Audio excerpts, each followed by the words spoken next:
It is a fact of life that modern air travel is now just terrible. So whenever somebody decides to make a social media post of a picture of an advertisement, say from the 50s or 60s, for air travel, where everyone on the plane is dressed to the nines, with the caption, "What happened?" There are a couple of things that I think we should remember. It's an advertisement.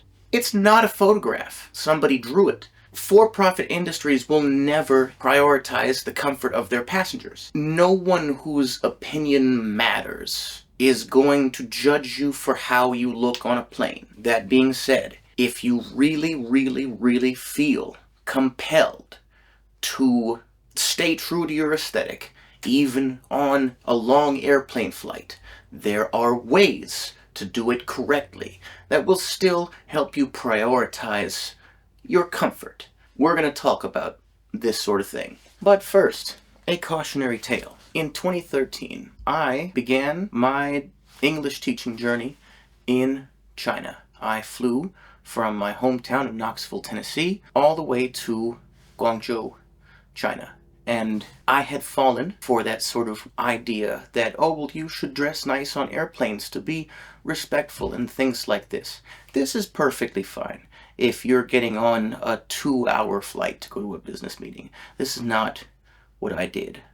I wore all 3 pieces of my suit, which I had to take off more than half of every single time I went through security, for each airport, dragging all of my luggage around the entire time. I started in my hometown of Knoxville, Tennessee, flew to Chicago, where I had a 3-hour layover, and then I made the 16-hour flight to Hong Kong. And then, because I didn't know you could just take a bus to where I was going on the mainland, I did another 12-hour layover in the Hong Kong airport, wearing all of this. All of this to say, learn from my mistakes. Respect your garment enough to not wear it on long flights like that, especially if you're going to be flying coach. When I started my journey, I was so pleased with myself because I looked so much better than everybody else, I thought. And by the time I got off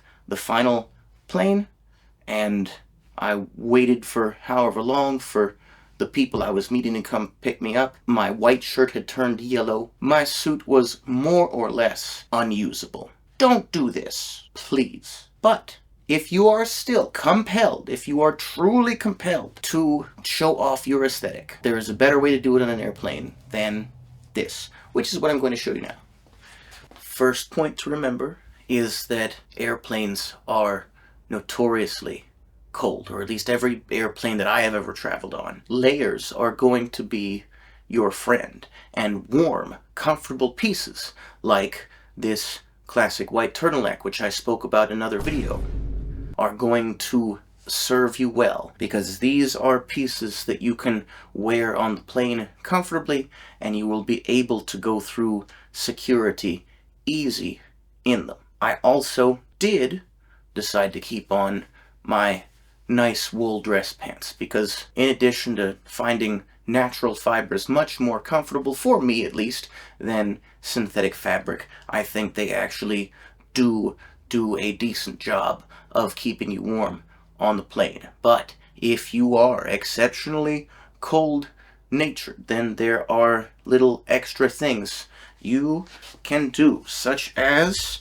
the pair of tights that I have worn under my pants, which you would not have known unless I showed it to you like this, because once I have this down, I just look like a normal kind of dressed up person. Now, if you wish to layer up further than this, or if you need pockets for a passport or whatever such thing that you need to carry, we've got options like our nice structured windbreaker, like we spoke about in our non-traditional jacket video, or if having some sort of proper coat is that important to you, then I would strongly suggest a sport coat that is more relaxed, such as the utility blazer that we spoke about at some length in our discussion on the different types of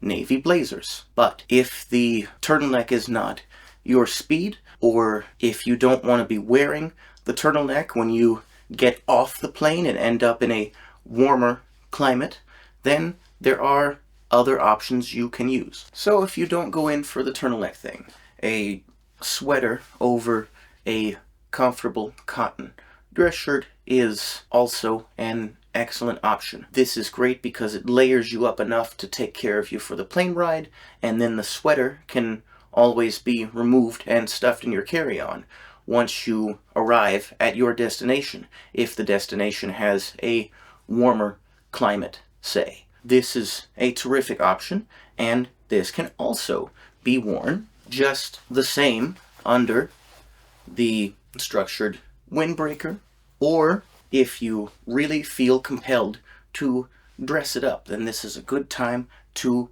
make use of your utility blazer. Final thoughts for air travel with style. No matter what aesthetic you decide to go with, make sure you prioritize comfort, and especially make sure that you choose comfortable shoes. In the story that I told you about how I first flew to China and wore a suit and nearly ruined it, I also chose very impractical, very uncomfortable dress shoes, and I suffered for those 2 days that I was flying and in layovers and things like this. Make sure that your shoes are something that can be worn for the entire duration of your journey. And then, as far as showing off your aesthetic goes, just make sure you adhere to your elements of style. Remember that not everywhere has to be a runway, and you should be fine. Hopefully this will help somebody. Thanks so much for listening. We'll see you folks again soon.